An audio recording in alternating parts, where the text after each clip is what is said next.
시작하겠습니다. 1013페이지인데 르꽁뜨를 다룰 건데, 르꽁뜨는 이 중국어 여러 소식 그리고 체제를 전하는 데서 가장 정평 있고 가장 영향력이 있었던 책이에요. 그리고 가장 포괄적인 소개를 하고 있다.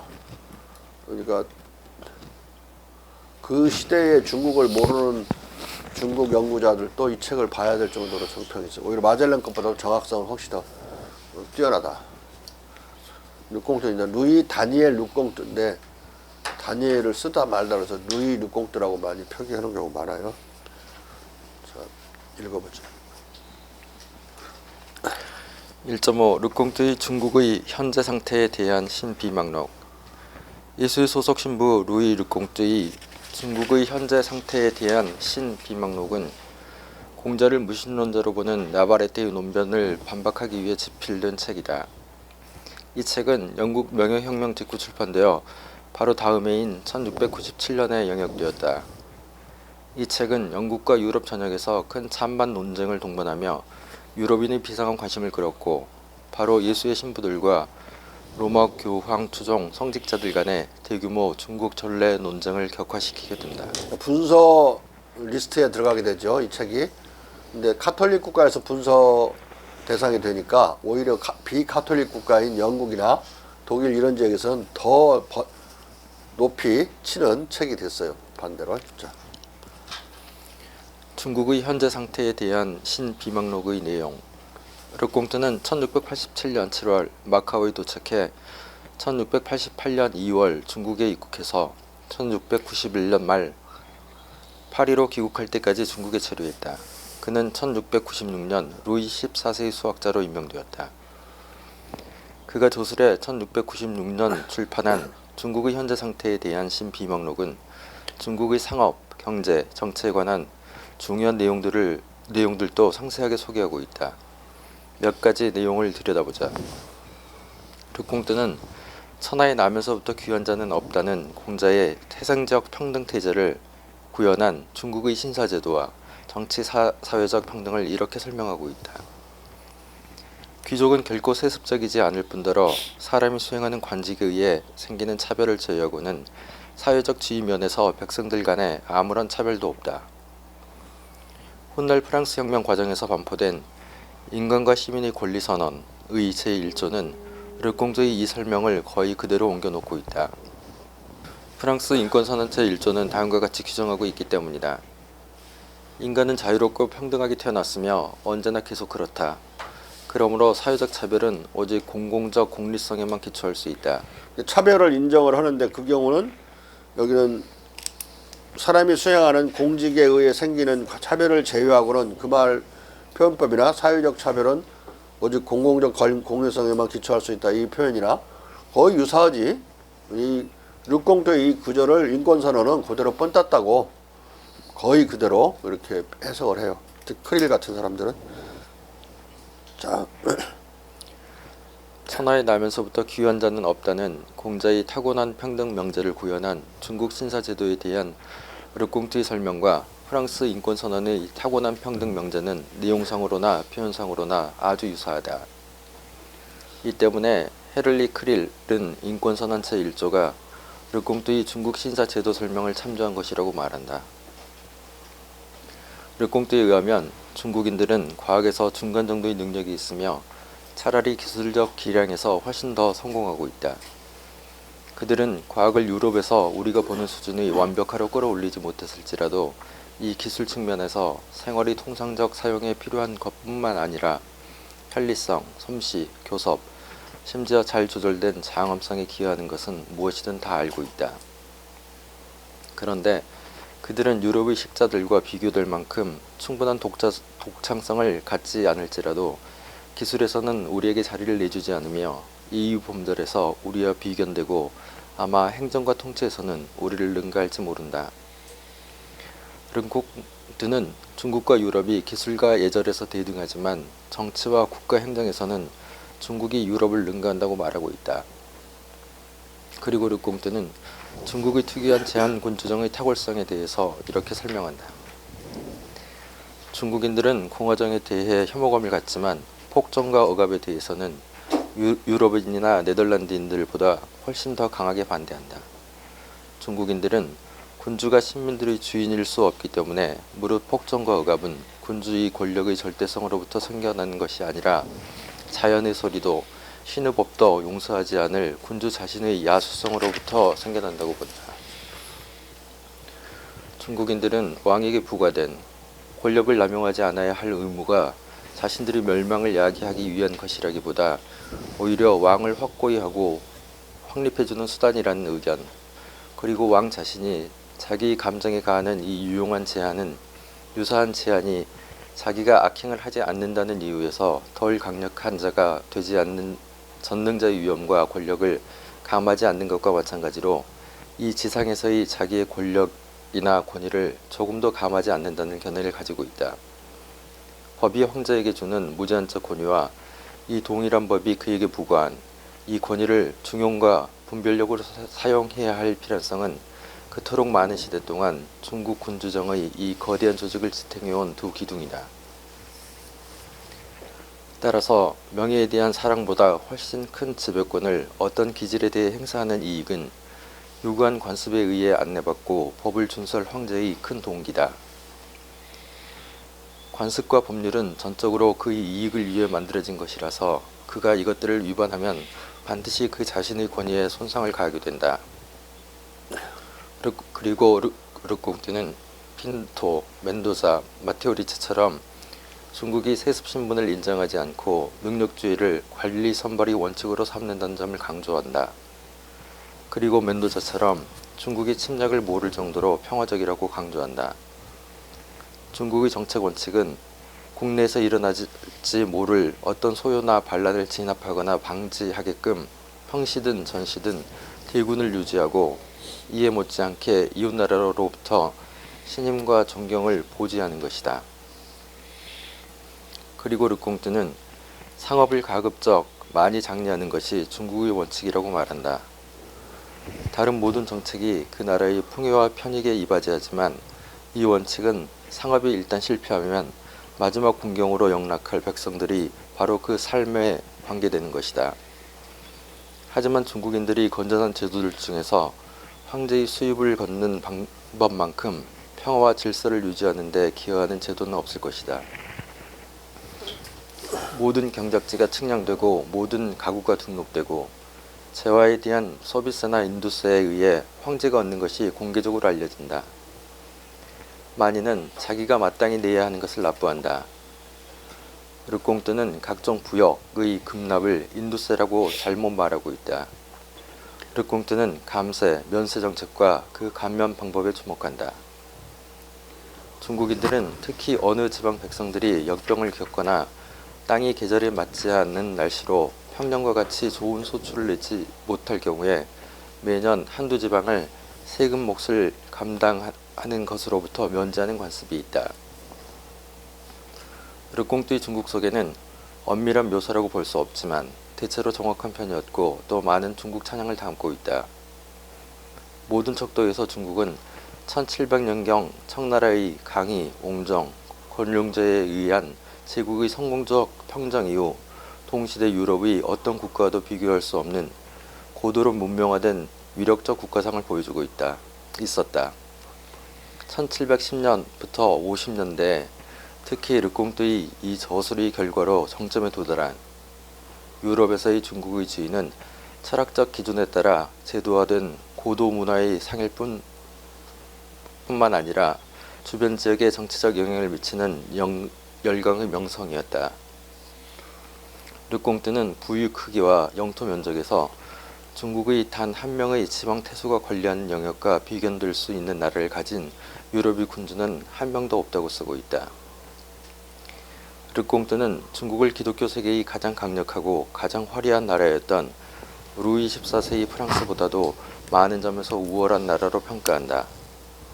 그는 북경은 파리보다 2배 크고 중국에는 리옹이나 보르도의 인구를 넘는 80여 개의 도시가 존재하며 두 번째 급의 도시 260여 개 중에는 오를레앙급의 도시들이 100여 개에 달하고 3등급의 도시 1200여 개 중에는 로셀 수준의 도시들이 500에서 600개에 달한다고 기술하고 있다. 중국의 현재 상태에 대한 신비망록의 파장. 르꽁뜨의 이 책은 널리 읽혔고 즉시 여러 나라 말로 번역되었다. 그러나 르꽁뜨의 이 책에 대해 곧 가톨릭 내부에서 시비가 일었고 논쟁의 무대가 로마에서 파리로 이동해 열띤 공방이 벌어졌다. 그리하여 소르본 신학대학은 르꽁뜨의 이 책을 포함한 몇 권의 책을 조사한 다음 모조리 분서를 명령했다. 당시 다른 곳과 마찬가지로 파리에서도 사상, 양심, 학문, 출판, 종교의 자유가 지극히 제한되었던 것이다. 수천 년 이래 이 모든 자유를 다 구가해온 중국과 극동아시아에 비하면 당시 유럽은 인권 측면에서 비참한 상황에 처해 있었던 셈이다. 17세기 말은 중국 재래의 성격을 두고 프랑스와 로마에서 벌어진 예수회파와 반예수회파 간의 중국 재래 논쟁이 그 정점에 도달하고 있었다. 예수의 신부들은 고대 중국의 종교 사상에서 진정한 고대 신학의 명백한 족적을 발견할 수 있으며 그 신학의 유구성과 진정성은 가령 헤르메스서보다 더 신빙성 있고 확실하다고 생각했다. 르꽁뜨와 그의 동료 신부들은 중국인들이 그리스보다 2000년 이상 전부터 신에 대한 온전하고 진정한 지식을 보존해왔고 이들의 사회가 완전히 찬탄할 만한 도덕법전을 기독교가 가르쳐온 것만큼 순수하게 견지하는 것을 가능하게 한 것은 바로 이것이라고 생각했다. 그러나 이 명제들은 교회를 격심하게 분열시켰고 얀세니스트, 도미니크파, 프란체스코파 사이에서만이 아니라 예수의 신부들 안에서도 완강한 반대를 야기했다.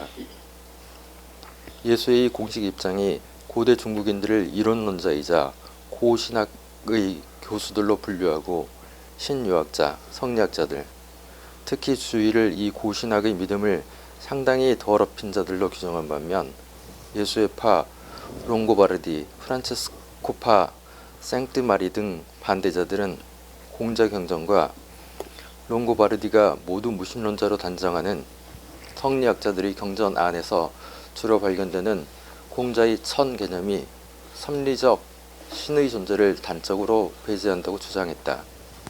자, 여기서 공자를 예수파들이 해석하는 것처럼 아주 강한 의미의 신을 인정하는 그런 유신론자로 해석하는 것도 문제가 있고, 성리학자들을 단적인 무신론자로 해석하는 것도 문제가 있어요. 왜냐하면 성리학자들이라고 하더라도 제사 안 지내는 사람은 없잖아요. 오히려 사대모사까지, 증조할아버지, 고조할아버지까지도 제사를 지내야 된다고 주장할 정도니까 나름대로 유신론자들인데 무신론자라고 보는 것은 문제가 있는 거고, 또 공자의 그러한 하느님에 대한 생각이나 하늘에 대한 경천사상, 공자가 가지고 있는 거 우리들도 가지고 있지만은 그것을 여호와나 또는 이슬람교의 이슬람교의 신, 알라가 같이 그렇게 뚜렷한 인격신, 퍼시피케이션 된 인격신으로 그걸 강한 강성 종교라고 그러는데, 그런 강성 종교가 믿는 그런 신 개념을 가지고 있지 않아요, 공자는. 막연한 하느님, 하늘을 받드는 그런 거지. 여러분들도 그런 의미의 신은 부정하지 않을 거예요. 왜냐하면 너무 인간은 모르는 게 너무 많으니까. 답할 수 없는 게 너무 많잖아요. 가령 중력의 법칙은 우리는 알지만 중력은 왜 있지? 이런 질문에 대해서 답할 수 있나? 선관위 답할 수 있어요?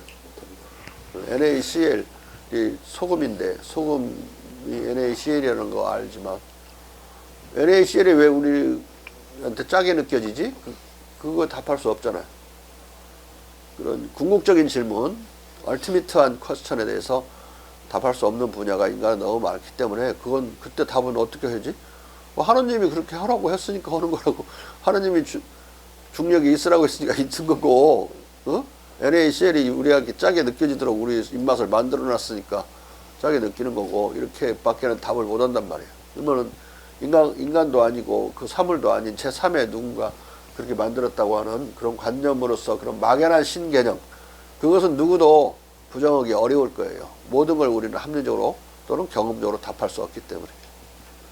그런 정도의 신개념을 공자가 인정을 했는데, 무치 막 모든 인간의 생활을 다 샅샅이 들여다보고 너 네가 잘못한 것도 다 보고 있어 막 그런 식의 기독교적이고 또 알라신 같은 그런 신개념은 없다. 공자 비유적으로는 그렇게 말할 수 있는 경우도 있어도 도가에서는 그러죠. 아무리 하늘의 망이 구멍이 넓고 훨훨 하더라도 죄진 놈은 다 잡는다고 그물로 그런 말은 있지만은 그렇게 생활을 다 들여다보고 있다. 그런 정도까지 비유를 도가에서도 하지는 않아요. 도덕경에도 그렇게까지 써져 있지는 않죠. 그러니까 서양계나 이슬람교에서 말하는 그런 뚜렷하고 확실하고 인간의 모습을 하고 있는 인격신의 개념은 없는 것이다. 마치 그걸 예수에서 주장하듯이 기독교와 똑같은 개념을 공자가 가지고 있었다 이렇게 주장하는 것도 문제가 있고, 그런 의미에서 유신론자라고 보는 것도 문제가 있고, 성리학자는 무조건 무신론자라고 단언하는 것도 문제가 있다. 그리고 신유학, 성리학의 지성과 활성으로 표출되는 생기의 정령인 신령 개념은 예수의 주장과 반대로 기독교적 영혼과 부합될 수 없다는 것이다. 무엇보다도 신유학에서 리라고 부르는 우주의 제1원리는 물질과 불가분적이고 지혜, 선성, 지성을 완전히 결한다는 것이다. 반대파는 이것이 중국인들이 철학체계에 돌이킬 수 없이 이론론적, 유물론적, 비섭리적, 유사 스피노자주의적임을 뜻하는 것으로 이해했다. 그리고 반예수의 신부와 신학자들은 도덕적으로 훌륭한 무신론이 존재함을 인정하는 불길한 자가당착의 함정으로부터 벗어나려면 고전적 중국인들이 무신론자들이고 또 도덕적 정직성도 결했다는 신빙성 있는 논증을 내놓든지, 아니면 중국인들이 덕스러운 사람들이고 또 무신론자도 아니다 라는 논증을 내놓아야 했다. 리가 고신학적으로부터 유래하는 문제는 유신론자라고 아닌데 무신론자들인데 덕스럽다. 이 태제를 피하려고 양쪽에서, 아니 무신론자들인데 그럼에도 불구하고 덕스럽다. 그게 아니라 더 나아가서 무신론자이기 때문에 덕스럽다. 이렇게 되면 기독교 전체는 무너져 버려요. 기독교 안 믿어야 덕스러운 것이 되니까 이거 펴려고 별짓을 꼬아가면서 이 논쟁을 하는 거야. 자. 리가 고신학으로부터 유래하는 고전적 중국 문명 안에 기독교인들이 섭리적 신의 기억, 개념 또는 영감이라는 예수적 신부들의 적응주의 명제에 대해 1700년 소르본 신부들은 정언적으로 오류 선고를 내렸다. 그리고 로마에서 수년 동안 신랑이야 집요한 암투가 벌어진 뒤 적응주의적 예수의 신부들이 고신학 명제를 공식적으로 배제하는 추기경들이 첫 명제가 비준되었다. 그리고 데카르트주의적 얀세니스트 앙뚜안 아르놀은 적응주의적 예수의 신부들을 예수의 공자주의자들이라고 비꼬았다. 1700년 10월 로마 교황청의 배후 조정하에서 소르본 신학대학이 분서 처분을 내린 르꽁뜨이 저서는 반동적 신학자들과 예수의 신부들의 인본주의적 자유주의 간의 투쟁의 뿌리를 박은 광포한 다툼의 대상이 되었다. 소르본 신부들이 특히 탄핵한 르꽁뜨이 주장은 1. 중국이 인간의 필요에 알맞은 도덕체계를 가지고 있다는 주장. 2. 이 도덕체계가 그 유구성과 성공의 비중에 의해 인간의 도덕적 열망의 최고 산물로서의 그리스도적 계시와 어깨를 나란히 한다는 주장이었다. 그러니까 이 소로몬의 입장은 예수는 무신론자라고 봤으니까 무신론자의 가르침을 받은 중국인들이 인간에게 가장 알맞은 도덕체계를 가지고 있다. 이렇게 돼버리는 거잖아요. 무신론자이어야만 도덕적으로 훌륭한 사람이다. 이런 결론을 저희 스스로 지금 고백하고 있는 거야. 잘못 판단을 하고 있는 거지 지금은. 그럼 어떻게 돼? 중국인들은 도덕적으로 다 타락한 사람이라고 우겨야 되는 상황이 벌어지지. 앞뒤가 맞으려면. 주저하다시피 르꽁뜨의 이 저작으로 인해 연장전으로 전개된 재래 논쟁은 1704년 교황 클레멘스 11세가 신부와 천주교도의 재래 참가를 이단으로 금하는 칙령을 내림으로써 일단 마테오 리츠의 적응주의를 따르는 예수의 소속 신부들과 선교사들의 완패로 끝났다. 중국의 현재 상태에 대한 신비망록, 영역판의 영향. 이런 일련의 사상 탄압은 역설적으로 르꽁트의 중국의 현재 상태에 대한 신비망록이 유럽인들의 마음속에서 공자체계의 탁월성을 재확인하고 중국 경전 지식을 확산시키는 데 기여하도록 만드는 역효과를 가져왔다. 르꽁트의 저작은 분서 처분에도 불구하고 유럽 대륙에서 놀라운 사상적 파괴력을 발휘했다. 특히 1697년의 영역본은 영국, 네덜란드, 독일, 스웨덴 등의 개신교 국가들에서 가톨릭의 일파인 예수의 신부의 서적임에도 불구하고 로마 교황이 싫어한다는 이유만으로도 대환호를 받았기 때문이다. 교황과 소르본의 처분은 이 저서를 오히려 베스트셀러로 만들어준 것이다. 르꽁뜨의 이 저작을 1697년 영어로 번역한 익명의 영역자는 역자 서문에서 태국 국왕의 말을 인용하여 로마 가톨릭이 경이로운 다양성의 세상에서 종교, 예법, 관습 등의 보편성을 강요하는 짓을 헛된 짓이라고 따끔하게 비판한다. 또 이 영역자는 중국인들이 이미 덕성의 영화를 누리고 있어 공개적으로 신부로부터 덕을 배울 필요가 없기 때문에 다른 기능들을 배운다는 이유로 신부를 만나고, 이 때문에 로마 가톨릭 선교사들은 중국에서 실은 신부 행세를 하지 못하고 있다고 비꼰다. 지구의 왕국들 중에서 중국의 예의 바른과 정중함으로, 영화와 장엄함으로, 그리고 기술과 발명으로 가장 유명하다. 로마 성직자들은 이 사실을 아주 잘 알고 있어서 그들은 거기서 물리학자, 화가, 상인, 점성가, 공학자 등의 인물로 통한다.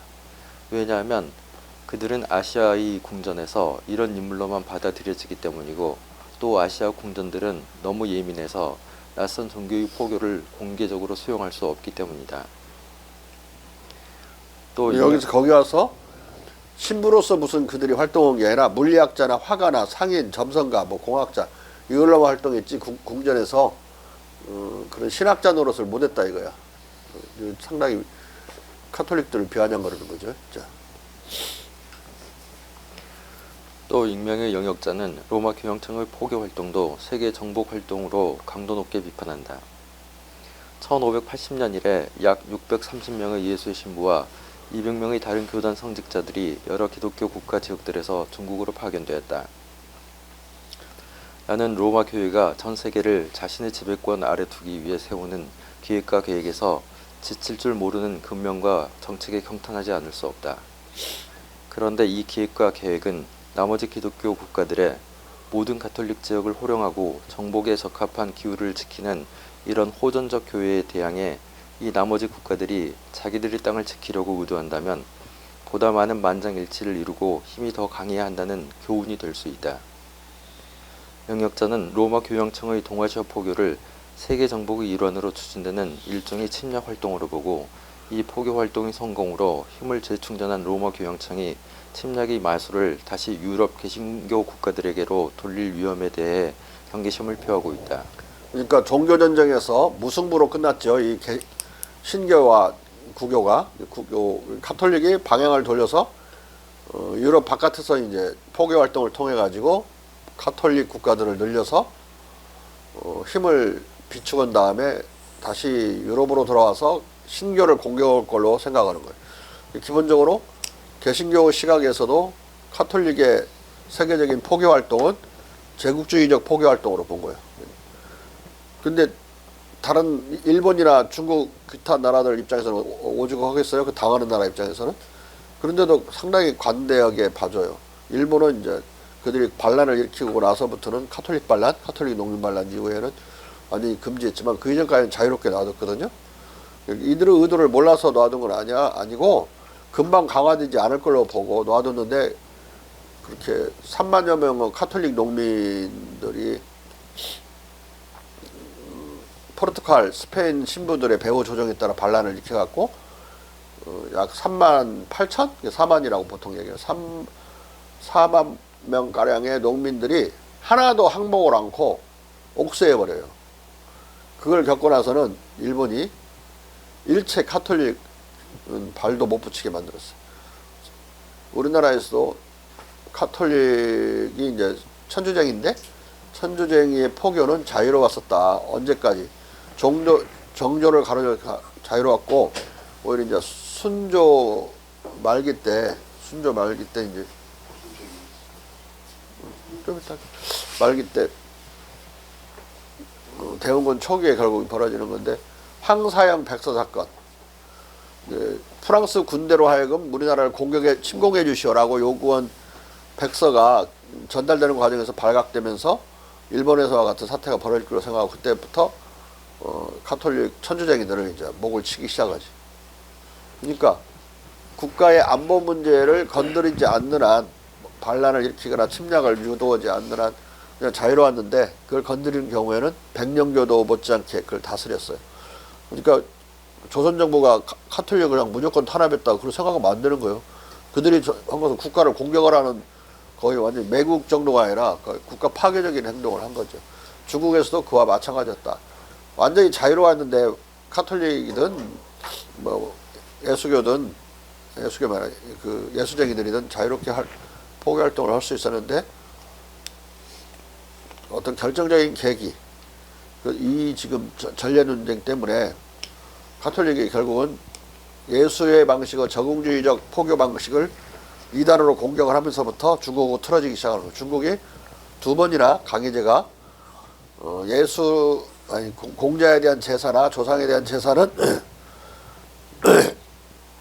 그 어떤 카톨릭에서와 같은 그런 기도 행위가 아니라 우리의 전례적인 시민 활동이라는 시민들의 그런 추념 활동이라는 그런 취지로 쭉 얘기를 해서 칙서를 보내요. 로마 교황청으로. 로마 교황청이 접수하자마자 쓰레기통으로 집어넣어버려 두 번이나.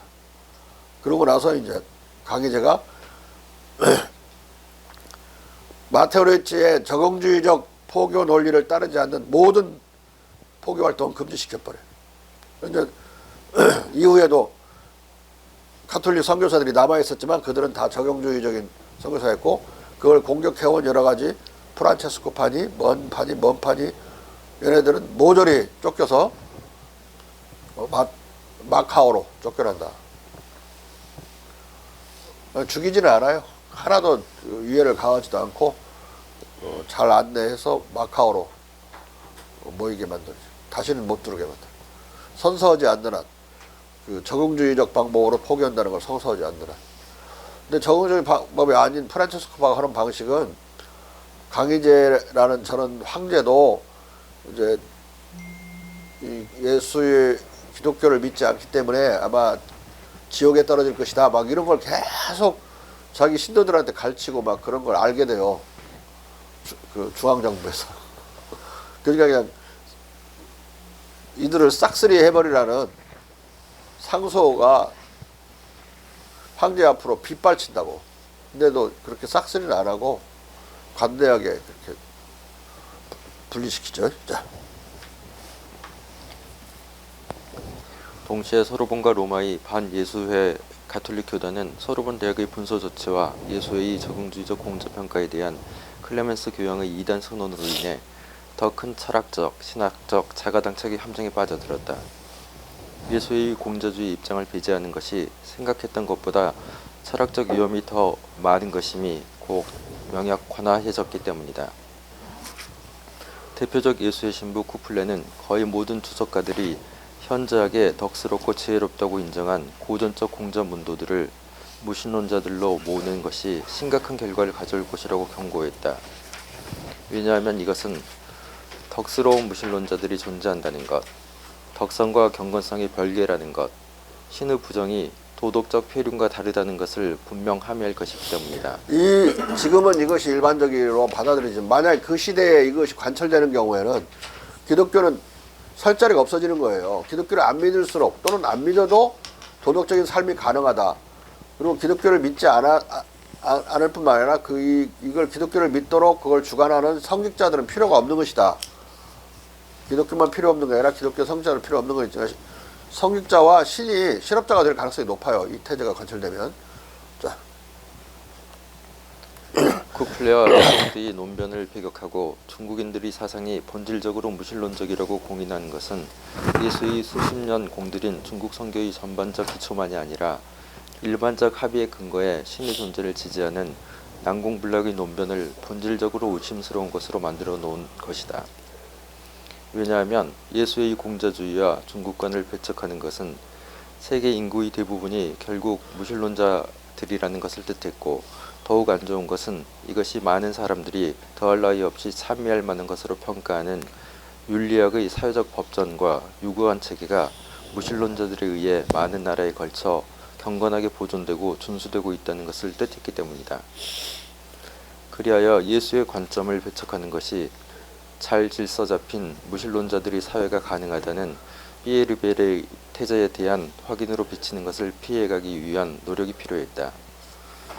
피에르벨은 중국이라는 사회에 대해서 중국이라는 사회를 인용하지 않으면서 무신론자들의 도덕적인 사회가 가능할까라는 질문을 자기가 던져놓고 긍정적으로 답을 해요. 오히려 종교를 믿거나 기독교를 믿는 사회가 더 타락하고 더 왜곡될 수밖에 없는, 그래서 더 많은 사람을 죽일 수밖에 없는 그 교리 논쟁을 하다가 그걸 반증을 하는과 동시에 아무 종교도 믿지 않는 무신론 사회가 더 도덕질일 수 있다는 그 태제를 내세웠는데 그걸 내세우고 안전했겠어? 죽게 하면 살겠지. 그런데 어려운 마당인데 지금 이런 일이 또 벌어진 거예요. 누적적으로. 그래서 황제, 관리, 학자들이 공자주의자들, 특히 무신론자들인 반면 중국의 평민들은 그렇지 않다는 괴이한 절충적 논변이 제시되었다. 대중은 종교에 충실하기 때문에 칭송할 만한 도덕 기준을 비록 그릇된 것이라도 고수한다는 것이다. 그러나 이것은 설득력도 깔끔함도 없는 공색한 변론으로 비쳤다. 아무튼 왜냐하면 대중들은 물론 종교를 많이 믿었죠. 그 대중들은 유학자들이 아니고 유교적인 그런 사람들도 아니기 때문에 주로 뭐 믿었어요? 두 가지를 믿었는데 하나는 도교고 하나는 불교였어요. 불교가 더 압도적으로 많았죠. 근데 문제는 두 개 다 신관점이 없는 거야. 불교도 신관점이 없고 도교도 신관점이 없는 거예요. 사람이 자꾸 신선이 되려는 관점은 있어도 신선이 따로 있어가지고 신선이 우리를 보호해주고 어쩌고 그런 게 아니고, 불교도 모든 사람이 만유불성이라고 해서 모든 데 다 불성이 있고 우리 사람도 보통 사람도 그렇게 부처가 될 수 있다, 이런 관념으로 논리로 되어 있기 때문에 그걸 믿는다고 그래서 유신론자, 대중은 유신론자고 유학자는 무신론자고 이렇게 엉터리로 넘어갈 수가 없는 상황이야. 궁색한 논리죠. 사실에 맞지도 않고 깔끔하지도 않은 거야. 사실에 부합하지 않으니까 그 자체가. 자. 아무튼 중국과 동아시아에 대한 18세기 초 계몽주의 논쟁의 별난 측면은 고전적 유자들이 무신론자들, 잠재적 스피노자주의자들이라는 동일한 명제가 논쟁 속에서 정면으로 대립되는 두 집단에 의해 정식으로 제기되는 이상 야릇한 정황이었다. 스피노자는 그런 불교적인 만유불성 태제와 비슷하게 또는 기이론처럼 신령이 도처에 있는 것처럼 우리 전통 사상은 그렇죠. 그렇게 생각을 해서 우주 자연이 곧 신이다, 이런 태제를 내세웠어요. 자연의 영원한 비달에서 인간은 살고 있는 것이다. 자연 이꼴 신이라고 그렇게 되면 신 이꼴 자연이고, 이것은 무신론자로 봤어요. 왜냐하면 자연은 신이 아니라고 생각하고 있기 때문에 신이 이꼴 자연이라면 그런 자연주의는 무신론이지 유신론이 아니다, 이렇게 봐서 공자의 입장을 이 스피노자 입장으로 막 비교를 하는 거예요. 무신론으로 해석된 공자 입장을. 그런데 스피노자는 미안하게도 그런 동양의 기론, 극동의 기론과 그런 불교의 그런 관념을 합쳐서 자기 자연신론을 전개했단 말이야. 동양에서 온 것을 도로 갖고 만들어진 걸 갖고 또 공자를 비교하는 거니까 다 합쳐놓고 보면 코미디지만 아무튼 간에 공자주의적인 예수교 입장은 이 새끼들은 스피노피스트들이야. 그냥 공격하는 거죠. 자.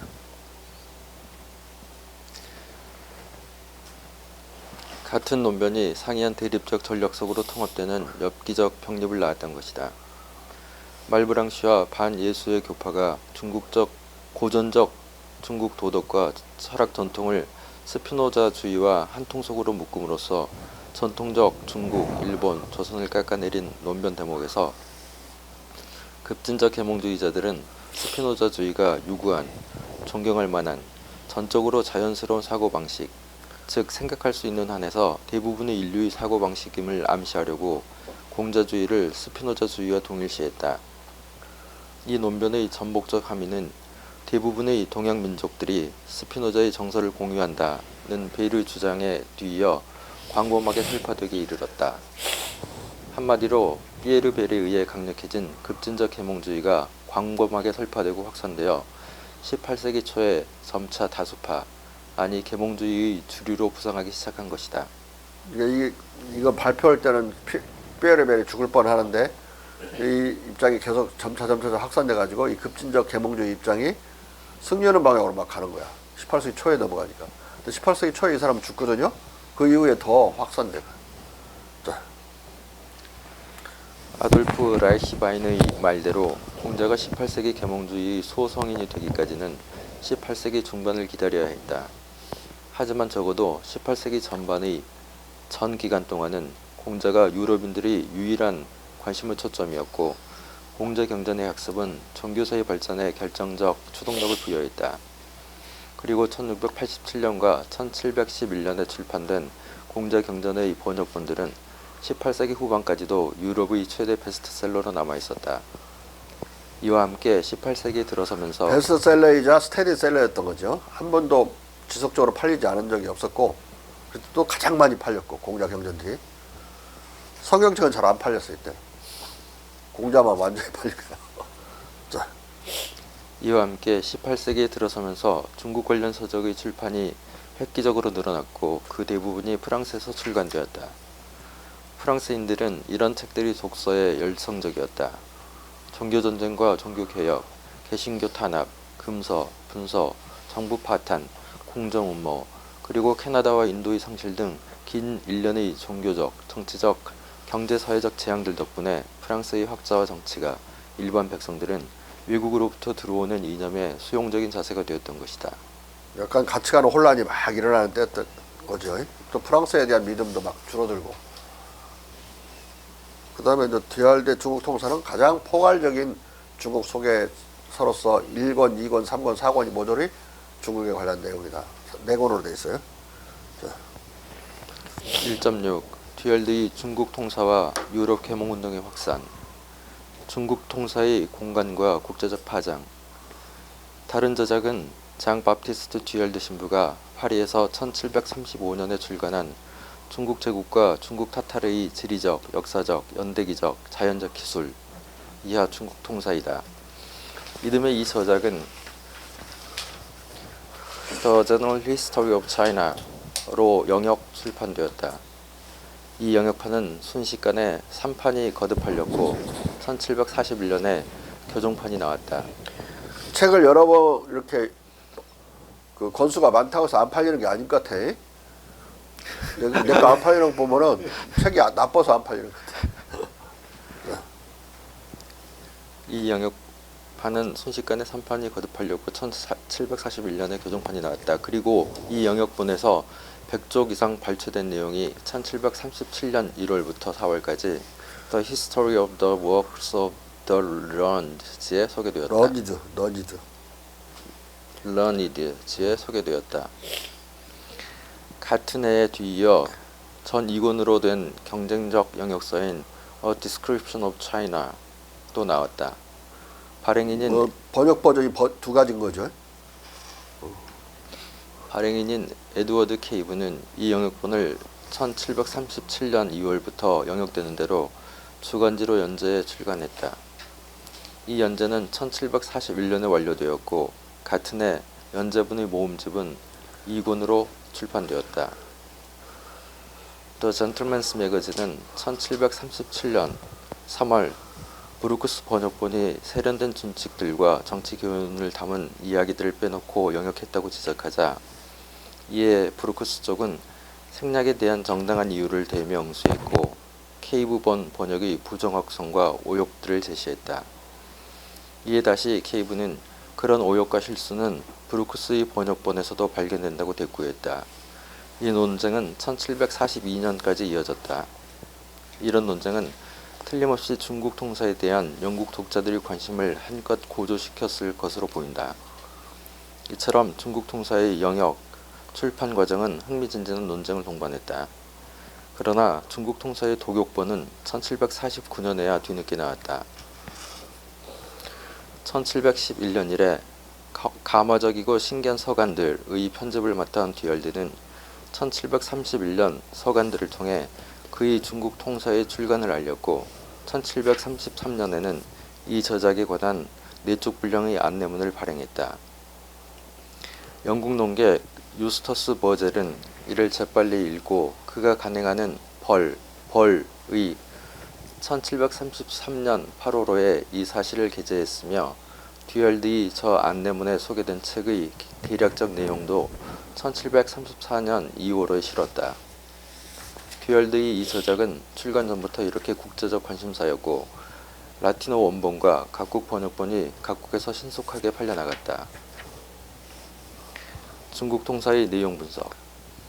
이 책에서 듀얼드는 공자에 대한 찬사와 함께 그의 일대기를 서술하고 사서경전의 내용을 비교적 상세하게 소개하고 있다. 이 책은 가마적이고 신기한 서간들만큼이나 중국의 사회적, 지성적 삶의 특정 측면들을 칭찬하면서 이런 지성적 생활에 호의적이지 않은 유럽과 종종 비교하고 있지만 전체적으로 보면 흔히 잘못 알려져 있듯이 찬양 일변도의 책은 아니다. 폴 베일리가 지적하듯이 이 책은 가령 중국인을 온화하고 인간적이고 상냥하다고 묘사하면서도 동시에 사납고 보복적이고 교활하고 부정직하다고 비난하는 등 중국에 대한 찬양과 비판의 이상야릇한 혼합물로서 매우 양가적인 책이다. 몽트스키에는 훗날 듀얼드의 이 양가적인 중국 묘사에서 주로 부정적 보고들을 선택해 짜맞춰 중국관을 부정적으로 조작했다. 듀얼드는 중국을 방문한 적이 없고 편집자로서만 활동했다. 따라서 그는 오히려 입수되는 모든 중국 관련 자료와 서적들을 분석, 종합할 수 있는 위치에 있었기에 방대한 중국 통사를 쓸 수 있었다. 이 책은 오랫동안 몽테스큐에, 볼테르, 흉, 케네, 다르장송, 볼프, 프리드리히 2세, 알프레히트 폰 할러, 유스티, 아담 스미스 등 서구의 모든 주요 지식인들이 필독서로 자리를 지켰다. 이 책의 첫 번째 영역자 브루크스가 이 책에서 받은 인상은 몽테스큐보다 케네에 가까웠다. 그는 번역본 앞에 붙인 황태자에 대한 헌사에서 이 책을 동방이 가장 강력하고 가장 번영하는 국민의 묘사이자 가장 위대한 군주의 관심을 받을 만한 가치가 있는 주제라고 소개하고 한때 세계에서 스스로를 가장 예의 바른 백성이라고 생각했던 이들이 예법, 관습, 정책과 종교에 대한 관철보다 더 많이 정신을 확장해주는 경향을 가진 것은 아무것도 없다고 말한다. 이어서 그는 이 백성들의 황제들로부터 당신이 오래전부터 배워온 것, 즉 가장 전제적인 권력은 참주로 전락하거나 공공국제에 대한 관심을 드러내지 않을 때 최고 치자에게 아무런 안전 보장이 아니라는 것, 선량과 인자가 왕자의 가장 확고한 뒷받침이라는 것, 그리고 군주의 최고의 영광은 자기 신민들의 마음으로 다스리는 것임을 발견할 것이다 라고 논한다. 자기 신민들의 마음으로 다스린다. 이거 허심정치라고 그러는데 자기 자신의 치자가 자기 욕심이나 자기 마음을 비우고 백성의 마음을 자기 마음으로 삼는다. 또는 백성이 즐거워하면 나도 즐거워하고 백성이 슬퍼하면 나도 슬퍼한다. 그런 동감, 공감, 또 동고 동락의 그런 통치를 말하는 거예요. 자. 듀얼드는 제2군에서 중국의 농업과 농번주의 정신에 대해 말한다. 듀얼드에 의하면 땅과 기후의 차이에도 불구하고 농부들의 근면은 아주 비옥하지 않은 지방이 없을 정도이고 상상할 수 없을 만큼 많은 인구를 지탱하는 지방들만이 존재할 정도다. 농업은 높이 존중되고 국가의 가장 필수적인 직업을 가진 것으로 간주되는 농민들은 상당한 지위를 누린다. 그들에게는 많은 특권이 주어지고 공인이나 상인보다 더 선호된다. 노동에서 이 백성들을 후원해주고 이 백성들로 하여금 불평 없이 믿을 수 없을 정도의 수고를 감수하게 만드는 것은 그들의 사익뿐만 아니라 황제 자신이 농업에 열중하는 사람들에 대해 언제나 품어온 숭상과 존중이다. 직종들에 대한 많은 중국 책들이 농업을 존중하고 찬양했다. 듀얼드는 농장에서 열심히 그리고 주도 면밀하게 일할 것을 권하고 다른 직종을 격하하는 황제와 현자들의 이야기를 소개하고 있다. 또한 그는 중국 백성의 빈곤과 관련된 영아 유기 풍조에 대해 말한다. 듀얼드는 불업한 중국 통사 이권의 토지의 비옥성, 그들의 농업, 그리고 그들이 농업에 종사하는 사람들에게 갖는 존경심에 관하여 라는 절이 73, 74쪽에서 중국의 영아 유기에 관한 이야기를 하고 있다. 그러나 듀얼드의 중국 통사 영역자는 영아 유기에 관한 구절을 토지의 비옥성 절에서 다루기에 부적절하거나 신뢰할 수 없는 내용으로 느껴서인지 이 영역본에서 이 구절을 빼고 번역했다. 이게 토지가 비옥에서 더 많은 먹을 게 많다는데 왜 어린이를 버리냐? 앞뒤가 안 맞는 것 같으니까 빼버린 것 같아요. 따라서 영역본에는 중국의 영아 유기에 관한 기록이 없다. 따라서 영아 살해 이야기는 불어 원본에만 존재한다. 근데 영아를 이렇게 어린 시절에 아들이 아니라 딸이 태어나면 죽였다고 하는 이 기록을 여기에 갖고 있기 때문에 또 이것을 아담 스미스는 국부론에서 인용해가지고 많이 과장을 해요. 그러면 아담 스미스는 영역본으로 이 책을 읽은 게 아니라 불역본으로 읽었다는 걸 알 수 있죠. 추적을 할 때 이런 식으로 추적을 하는 거예요. 면밀히 읽어야 알 수 있지. 불어에 있는 것이 불어본에 있는 것이 영역본은 없다면 어떤 사람은 근데 이걸 인용하고 있어 유아 사례를 추적할 때 불어본을 읽었구나 알 수 있는 거예요. 자. 그런데 아담 스미스는 국부론에서 듀얼드가 말한 중국의 영아 유기 풍조를 무단으로 인용하고 있다. 광동 인근에서 흔히 얘기되는 것처럼 수백, 수천 가구가 지상에 주거지가 없어 늘 강과 운하의 작은 고깃배에서 산다. 그들의 생계는 아주 보잘것없어서 유럽 선박에서 배 밖으로 내버린 매우 더러운 쓰레기를 열심히 낚아 올린다. 썩은 고기, 가령 죽은 개나 고양이의 사체는 반쯤 부패하고 악취가 날지라도 다른 나라 백성들이 가장 건강에 좋은 음식을 반기는 것처럼 그 썩은 공기를 반긴다. 중국에서 결혼은 권장되지만 자식들이 유익해서가 아니라 그들을 죽일 전 때문이다. 모든 대도시에서 매일 밤 몇몇의 자식들은 거리에 버려지고 꼭두각시처럼 물속에서 익사당한다. 이 무서운 일은 심지어 어떤 사람들이 생계를 버는 공인된 사업으로 수행된다. 중국 하층 계급의 삶의 참상을 자세하게 예증적으로 묘사한 스미스의 이 이야기는 대단히 그릇되고 과장된 인용이다.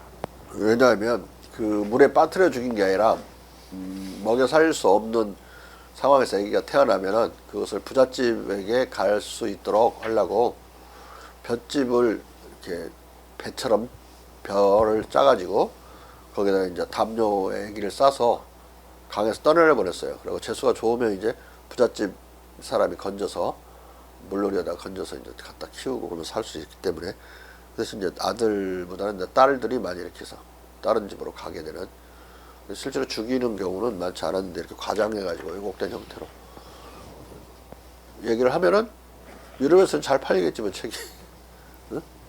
실제로는 그러지 않았다. 양상이 달랐어요. 자. 스미스는 당시 유럽 또는 영국에서도 이런 것은 근데 인도에도 당시 인도에도 아들들을 제외하고 딸들을 이렇게 많이 이렇게 버렸다고 그래요. 지금도 남녀 차별은 남아 선호는 인도에서 유튜브 하나 보니까 엄청나더라고. 엄청나. 지금도 우리나라에서 지금 사라졌지만은 엄청나요. 와, 어떻게 그런 데서 여자들이 살고 있는지 모르겠어. 자. 스미스는 당시 유럽 또는 영국에서도 어디서나 볼 수 있었던 극빈층의 영아 살해와 영아 유기 방치 현상을 중국 고유의 참상인 양 과장하고 있다. 그리고 그가 인용하는 듀얼드의 저 영아 살해 이야기는 모든 영화를 살해하는 것이 아니라 여자 영화를 살해하는 이야기고 또 청대 중국의 이야기가 아니라 200~300년 전 명대의 얘기다. 중국에서 노비와 유사 노비들은 17세기 말과 18세기 초를 거치면서 전반적으로 해방된다. 상론했듯이 해방 전에 향촌에서 딸을 낳은 소작인 전호는 딸에게 이름을 지어주기 전에 그들이 지주에게 은하를 상납하는 관습이 있었다. 이런 까닭에 많은 가난한 전호들은 은화를 낼 수 없어 딸을 낳는 즉시 물에 빠뜨려 죽였다. 그러나 명말 청초 장원 체제와 노비제가 소멸하자 소작인이 딸을 기르기 위해 지주에게 은화를 상납해야 하는 관습적 의무도 철폐되었고, 따라서 은 상납을 피하기 위해 딸을 익사시켜야 했던 끔찍한 불행으로부터 해방되었다. 이후 청대의 소작인 가구들과 소농가들은 딸을 낳아도 죽이지 않고 잘 길렀다.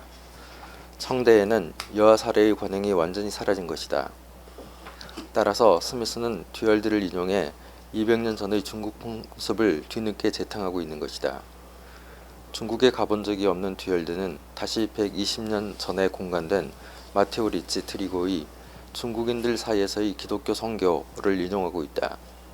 마테오 리치는 이 책의 원고를 1600년에서 1610년 사이에 썼다. 이 책에서 마테오 리치는 가난한 전호들이 부잣집에 태어나기를 기원하며 여자 영아를 유기 살해하는 풍조에 대해 말한다. 이것은 불교적인 관념과도 있지만 아까 떠날래 보내서 누가 건지기를 바라는 마음도 있었어요. 근데 다 건지지 못하고 떠날래 가서 죽은 사람도 있겠죠. 죽은 영아들도. 이것은 노비 해방 직전 명말의 참상을 묘사한 것이다. 그러나 마테오 리치는 그때도 노비, 유사노비만이 이런 만행을 저질렀고, 거기에는 딸을 기르려면 지주에게 은을 바쳐야 하는 향촌 관습이 있다는 것을 아마 몰라서 말하지 않고 있다. 그래도 일단 그가 17세기 초에 이런 보고를 하자 이 구절은 여러 가지로 변형되어 여러 사람들에 의해 재생산된다. 듀얼드도 이 구절을 재생산한 필자들 중의 하나이고, 스미스는 듀얼드의 재생산자다. 재생산이 거듭되면서 18세기 말에 이르자 그저 허위보고의 재생산이 되고 만 것이다. 물론 18세기에도 여아에 대한 영아 살해 풍조가 완전히 자취를 감춘 것은 아니었고, 가족계획의 일환으로 잔존했다. 빈민가의 여아들은 이후에도 25% 정도가 탄생 즉시 살해되거나 유기되었다. 가족계획으로 이용된 여아 살해는 18세기 초에 절정을 이루었다가 18세기 말경 완전히 사라졌다. 유럽에서는 특히 뒤에 한번 보세요. 더 비참했는데 이게 마치 아담 스미스는 영국은 말하지 않고 중국만 말하는 거예요. 영국은 더 비참했는데. 자. 그러나 당시 유럽은 더 비참했다. 당시 유럽과 영국 하층계급의 생활상은 스미스 자신의 보고에 의거하더라도 중국 하층계급의 생활보다 더 처참했기 때문이다. 유럽에서 태어난 어린이의 절반은 17세 이전에 죽었다. 유럽 대륙보다 더 잘 살았던 스코틀랜드에서도 빈민계급의 여성들은 종종 신발이 없어 맨발로 다녔고, 굶주린 아일랜드 여성은 20명 이상의 자식을 낳았는데도 이 중 겨우 한 2명만을 살릴 수 있었다.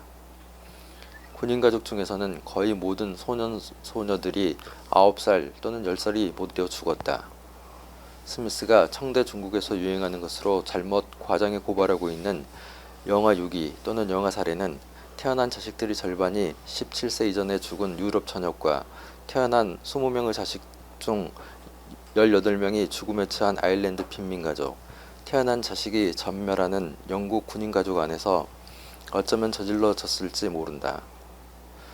영국의 목사 멜더스는 영아 유기, 영아 살해, 인공유산 등이 은밀하게 자행되었음을 암시하며 인구의 기하급수적 증가에 대한 적극적 제어 또는 기타 제어 수단의 하나로 예시하고 있다. 멜더스가 적극적 제어로 제시하는 영국 및 유럽 빈곤층의 자식들에게 적절한 식량과 관심을 줄 수 없는 상황은 인공유산, 영아 유기, 양육 포기와 방치로 인한 영아의 영양 실조 사망, 영아 살해 등을 다 포함하는 것으로 보인다. 적극적 제어의 본질은 자식에게 적절한 음식과 관심을 줄 수 없어 고의와 과실 또는 미필적 고의의 애매한 행태로 자식들을 죽음으로 몰아넣는 영국 하층민의 궁핍 상황이다.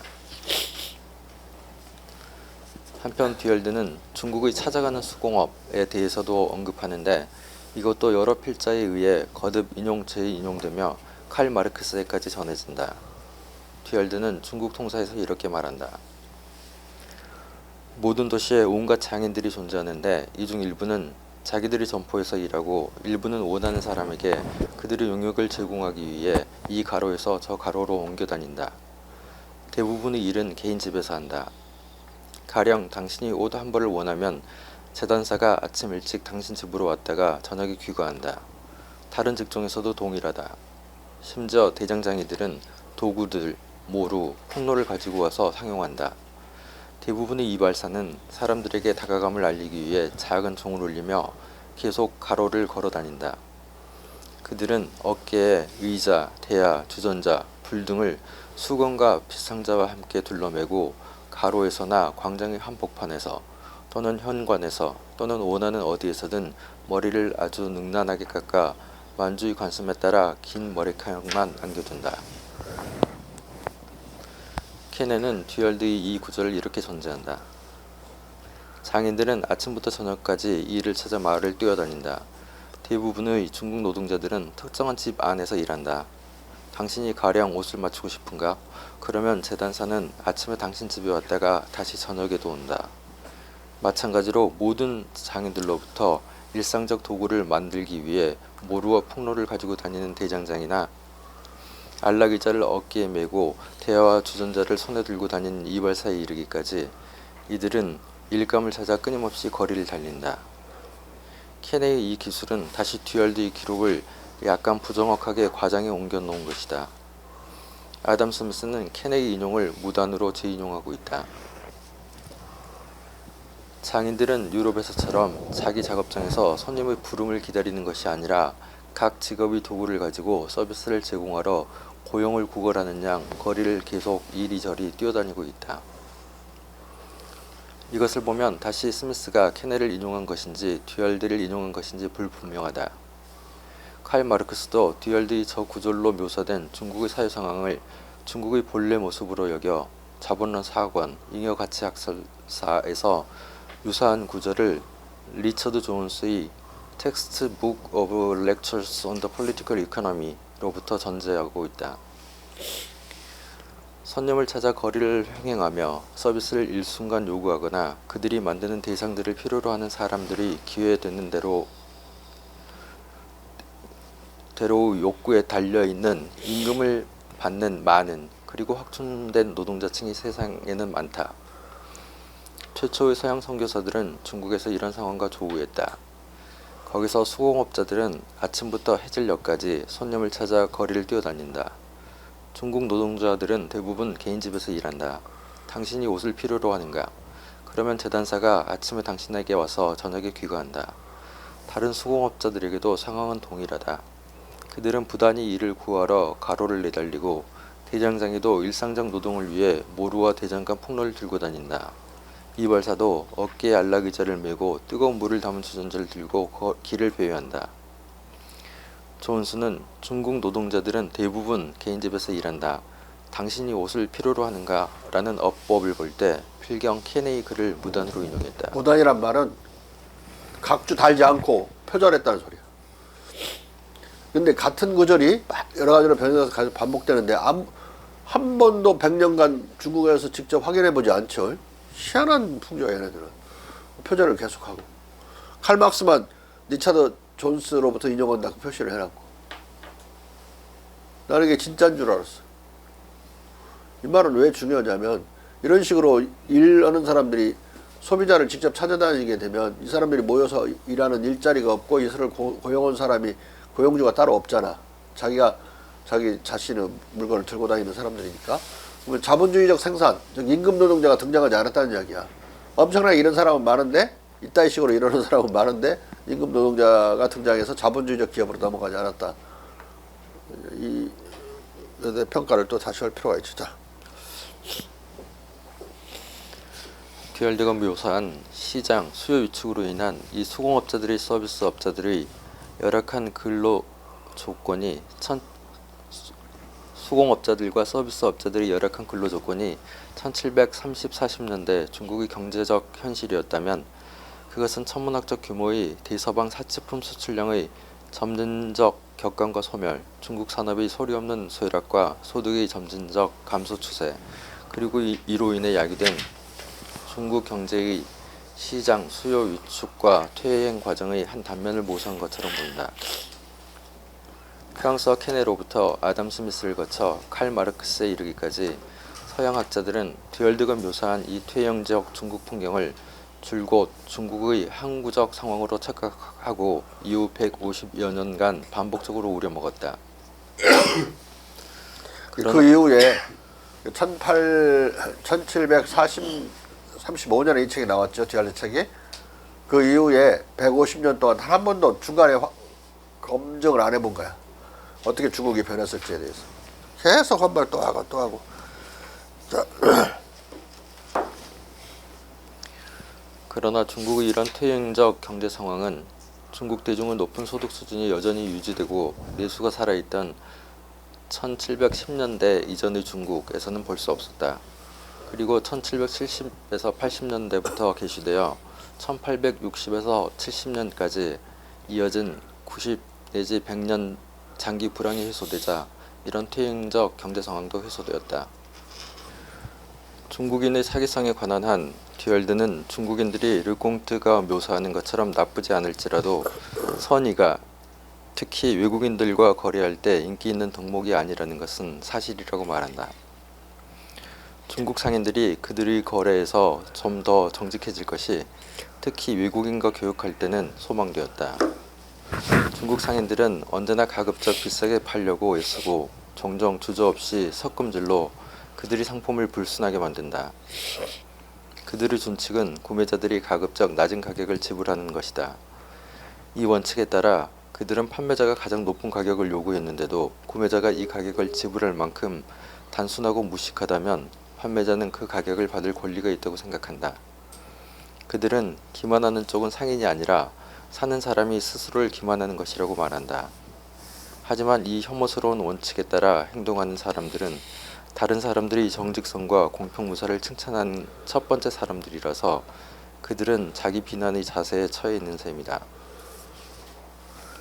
또 듀얼드는 모든 지방의 특별한 풍요와 강화와 운하로 상품을 수송하는 용이성 덕택에 중국 제국은 언제나 번영했다고 말한다. 그리고 중국인들이 생활의 필수품과 향락품의 적절한 공급을 그들 사이에서 얻는 만큼 자기 나라로부터 아주 멀리 떨어진 어떤 장소로든 거의 교역하지 않기 때문에 대무역은 거의 발달할 필요가 없었다는 것이다. 한족 출신의 황제 치세에서 항구들은 늘 이렇게 외국인들에게 닫혀 있었으나 만주족이 중국의 주인이 된 이래 그들은 만국에 열려 있다. 하지만 당시 중국인은 대외적으로 너무 교만했다.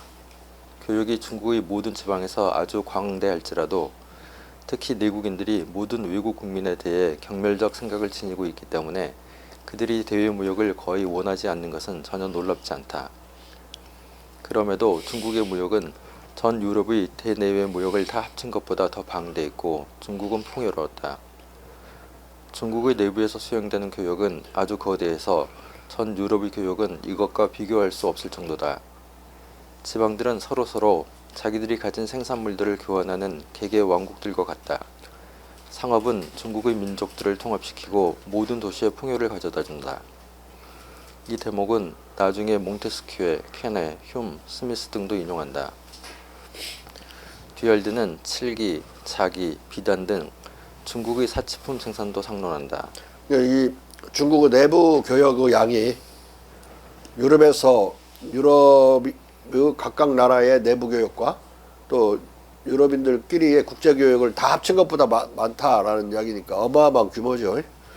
그리고 청나라 때에는 만국의 무역이 열려 있었다. 이거 대단히 중요하고 쇄국적인 나라가 아니었다. 그렇게까지 정치적으로는 쇄국이었어도 경제적으로는 그렇지 않았다는 얘기야.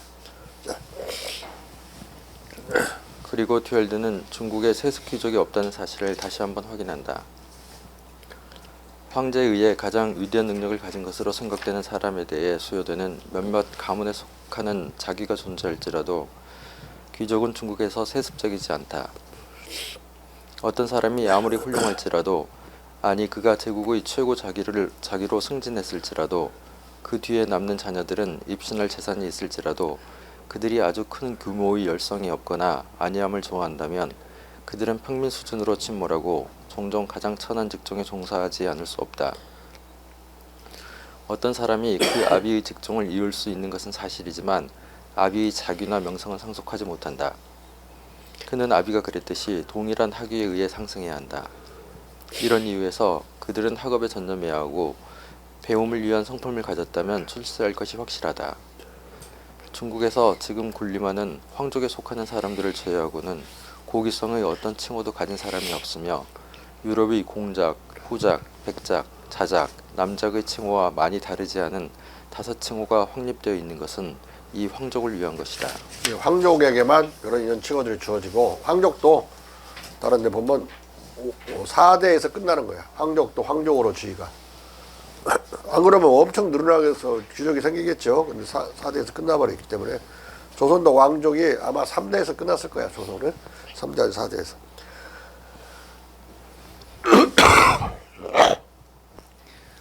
그리고 듀얼드는 이런 설명을 덧붙인다. 내가 말한 것으로부터 공자의 가문, 그리고 군림하는 가문과 친족인 제후들을 빼면 중국에는 사람의 공적이 황제에 의해 포상되는 경우 외에 어떤 귀족도 없는 것으로 보인다. 왜냐하면 모든 사람은 황제가 받을 만한 자격이 있다고 판단하는 서열을 갖고 그 밖의 나머지 모든 사람은 평민에 속하기 때문이다. 서열, 판단한 서열은 이제 신분이라고도 하는데, 우리나라에서 무슨 대원군 이런 듯이 신분을 주죠. 근데 어떤 사람에게도 뛰어난 경우는 황족이 아닌 경우, 왕족이 아닌 경우도 주고 그렇습니다. 근데 그건 일대에 한해서 귀족이 만들어지질 않았죠. 자. 중국 세습귀족의 부재 사실은 중국 포로 출신 포르투갈 무명씨가 처음 보고한 이래 갈레오테 페레이라, 멘도자, 퍼체스와 마테오 리치도 보고했고 이후에도 계속 보고된 공경하는 정보였지만 듀알드의 이 보고는 이 지식을 유럽 전체에 광포하는 데 결정적 역할을 했다. 그만큼 듀알드의 책은 정평이 났고 널리 읽혔기 때문이다. 또 듀알드는 중국의 3단계 교육제도에 대해서도 언급한다. 이 교육제도에 대한 기술은 18, 19세기 서구의 근대적 학교 발전에 결정적 영향을 미쳤다. 3단계 학교제도, 초등학교, 김나지움, 대학은 오늘날도 유럽 교육제도의 기본 골격이다. 듀알드는 창조, 영혼의 본성, 미래 국가의 본질 등에 대한 중국인의 가르침이 심각한 결손을 안고 있다고 볼지라도 고대 중국인들이 유실론자였다는 들이었다는 것을 의심하지 않았다. 그는 후세에 우상과 무신론으로 인해 일탈이 일어난 것으로 해석했다. 그러나 공자가 이것을 개혁했다는 것이다.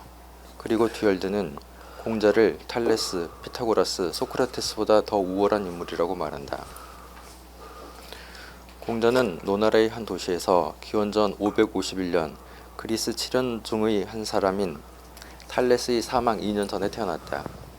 그는 유명한 피타고라스와 동시대인이고 소크라테스는 중국이 이 철학자를 여인 뒤 얼마 안 있어 등장했다. 그러나 공자는 다음과 같은 점에서 다른 세 사람을 능가한다. 공자의 영광은 해가 갈수록 증대되고 인간적 지혜가 닿을 수 있는 최고 정점에 도달했다. 그리하여 현재 그는 그 존속과 영화를 이 철학자에게 비치고 있다고 스스로 생각하는 세계에서 가장 강대한 제국의 한 복판에서 최고 등급의 존엄을 누리고 있다. 이어서 듀얼드는 공자와 비교해 탈레스와 피타고라스를 비판한다. 탈레스와 피타고라스가 도덕성의 처방을 주는 것에만 만족했었더라면, 바꿔 말하면 탈레스가 세계의 기원에 관한 순수하게 자연적인 문제들 속으로 잠수하지 않았더라면, 그리고 피타고라스가 덕성에 기인한 포상의 본성과 미래 국가에서의 악덕에 지정된 처벌을 교조하지 않았더라면 고대의 이 두 현자는 덜 책잡힐 문명을 누렸을 것이다. 공자는 자연의 경이로운 비밀 속으로 침투해 들어가려고 안달하지 않고 통상적 믿음의 지인이들에 관한 오묘성, 즉 십이지심을 해치는 암초에 관여하지 않은 채 어떤 것도, 심지어 가장 비밀스러운 생각조차도 그로부터 감춰질 수 없고, 상제는 덕성과 악덕의 현재적 조건이 무엇이든 간에 덕성을 포상 없이 놓아두고 악덕을 처벌 없이 놓아두지 않는다고 주장함으로써 모든 존재자의 원리를 말하는 것으로 만족하고 상제에 대한 경배, 경외, 사의를 고취하려고 노력했다. 여기서 듀얼드는 공자 철학을 얼마간 왜곡하는 대목이 없지 않더라도 요약적으로 소개한 데 이어 공자 철학의 정수를 나름의 합리론적, 기독교적 굴절과 오독 속에서 다음과 같이 소개하고 있다. 이 철학자의 전 독트린은 인간 본성을 그 이전의 광채와 인간 본성이 하늘로부터 받았지만 무지의 어둠과 악덕의 전념에 의해 더럽혀진 그 첫 아름다움으로 복귀시키는 것을 의도했다. 그가 이것을 달성하기 위해 제시한 방법은 상제에 순종하고 상제를 외경하는 것이고, 우리의 이웃을 자신처럼 사랑하는 것이고, 불규칙적 성향을 정복하는 것이고, 우리의 감정을 품행의 규칙으로 여기지 않는 것이고, 이성에 복종하는 것이고, 모든 일에서 이성에 귀 기울이고 이성에 어긋나는 어떤 것도 하지 않고 말하지 않고 생각하지 않는 것이다. 이 인용문의 앞부분은 훗날 마르키 드 미라부가 자기 스승 프랑수아 케네의 장례식에서 케네를 공자와 비교하는 추도사의 변형된 형태로 다시 등장한다. 공자 경전에 대한 듀얼드의 논의는 나중에 케네에게도 모범 사례가 되는데, 서경과 대학에 근거한 훌륭한 통치의 원리에 대한 듀얼드의 보고는 특히 감동적이다. 중용에 대한 듀얼드의 논의는 감정들의 중화에 관한 난해한 구절들을 이해하는 데 도움을 준다. 브루크스 본 영역자가 빼먹은 듀얼드의 맹자 요약문이 케이브본에는 그대로 나와 있는데, 이 맹자 요약문은 맹자를 광범한 유럽 독자들에게 최초로 소개하는 만큼 흥미롭다. 왕국이 생활 필수품이 풍부하도록 보살피는 것이 훌륭한 통치의 본질적 부분이다. 이를 위해 땅이 경작되도록 살피고 물고기가 풍부하도록 살피고 나무가 심어지고 제철에 가지가 전지되도록 살펴야 한다. 정전제를 확립하고 가축과 누에를 키우는 데 유의하고 벌을 주고 과세하는 데 온건해야 하고 청년들의 도덕이 바로 형성되도록 보살펴야 한다. 저기 유럽 독자, 광범한 유럽 독자들에게 최초로 소개한다. 최초를 빼주세요. 앞에서 마르티니가 이미 소개를 했기 때문에.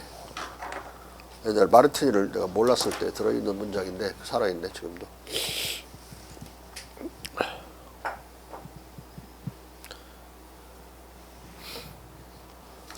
이어서 듀얼드는 말한다. 등나라 문공이 자기 왕국을 다스릴 의도를 갖고 맹자에게 지혜롭게 다스릴 수 있는 몇 가지 준칙을 가르쳐주길 원했다. 그러자 맹자는 말했다. 왕이 중시해야 하는 첫 번째 목적은 그의 백성이다. 백성에게 주된 영향을 주는 것은 그들이 생계다.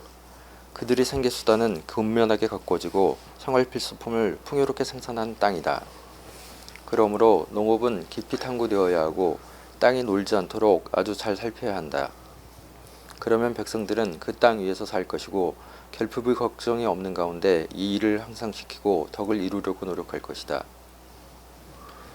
메버릭에 의하면 맹자의 보편적 공감의 이념은 아담 스미스를 감동시켜 도덕 감정론을 쓰는데 영향을 미쳤고, 맹자의 인격적 완벽화 이론은 윌리엄 고드윈과 같은 유럽의 초기 사회주의자들에게 영향을 미쳤다.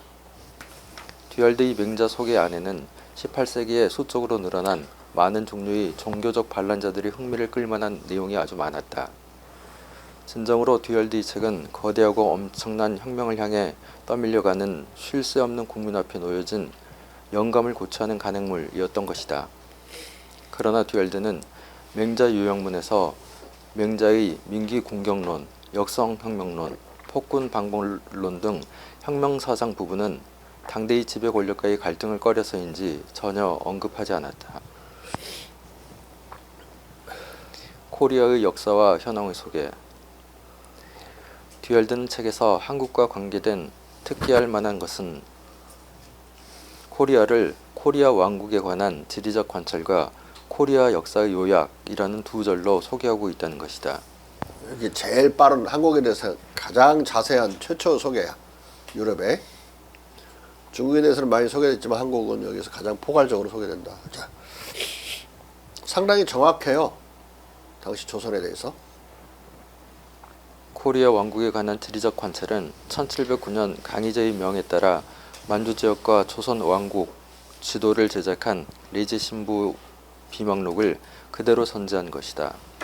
여기서 레지 신부는 내가 국경에서 바라본 코리아 왕국은 남부 중국인들의 방식으로 아주 잘 경작되어 있었다고 말하면서 청나라 사신이 본 것을 전하고 있다.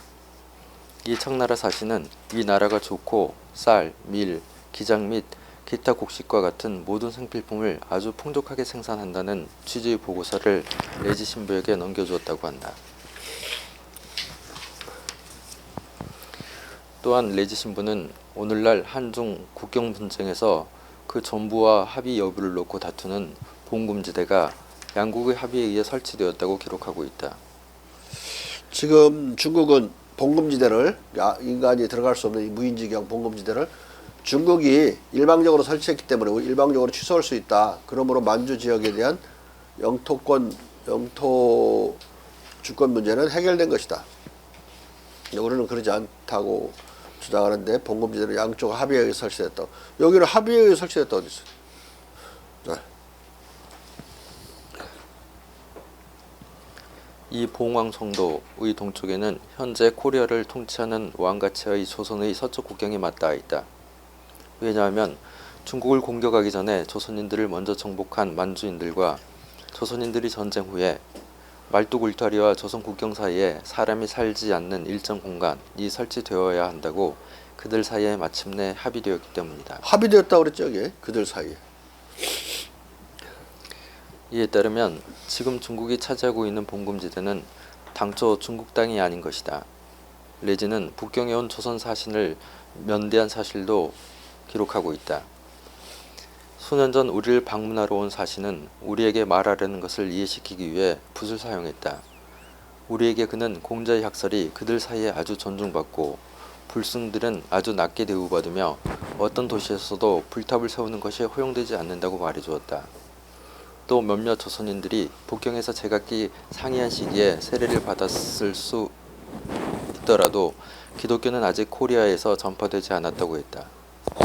조선 사신의 이 말에 따르면 놀랍게도 1730년 이전에 이미 북경에서 천주교 세례를 받은 조선 사람들이 생겨났을 수 있는 것이다.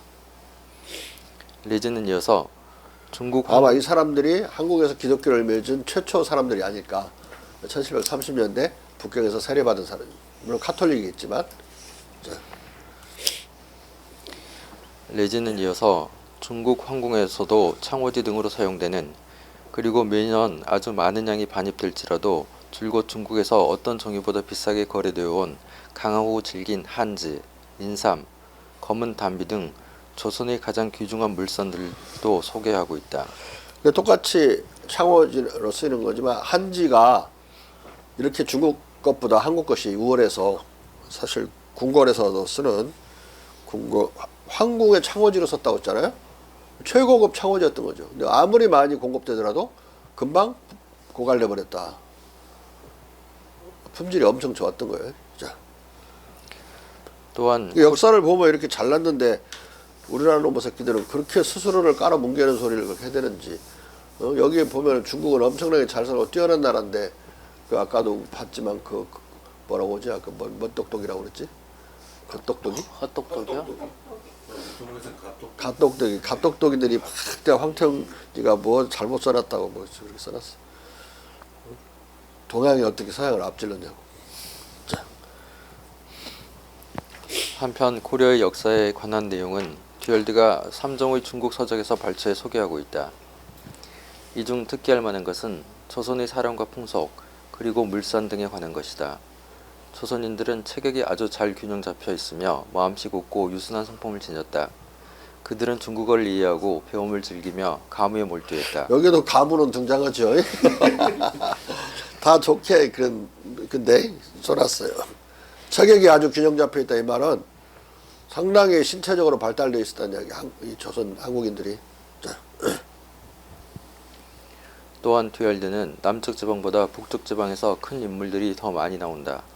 북쪽 사람들은 천성적으로 호전적이고 훌륭한 군인들을 낳는다고 말한다. 몽테스큐는 훗날 법의정신에서 듀얼드의 이 말을 인용해 코리아의 남부지방 사람들은 북부지방 사람만큼 용감하지 않다고 평하고 한국을 터키, 페르시아, 무굴 제국, 중국, 일본 등과 함께 아주 따뜻한 기후대에 있는 땅들 또는 상냥하고 게으르고 소심한 민족들 또는 피정복 민족들의 땅에 귀속시키는 엉터리 분류를 하고 있다. 딱 한 번 한국에 대해서 말하는데 이렇게 안 좋게 해놨어. 디알드보다 훨씬 못해. 예?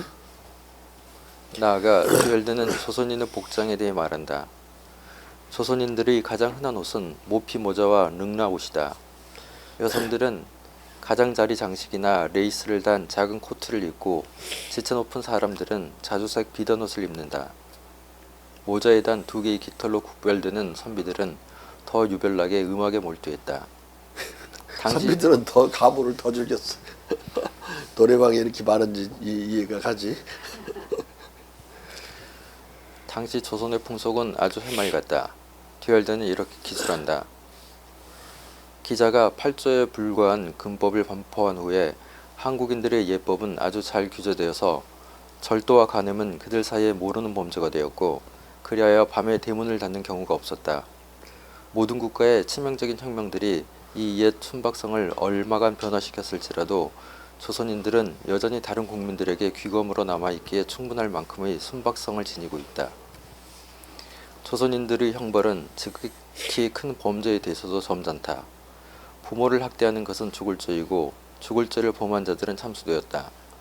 이보다 죄가 가벼운 자는 곤장을 때려 석방한다. 달리 사형을 당할 만한 범죄들은 이웃 토서지방으로 유배에 처함으로써 벌한다.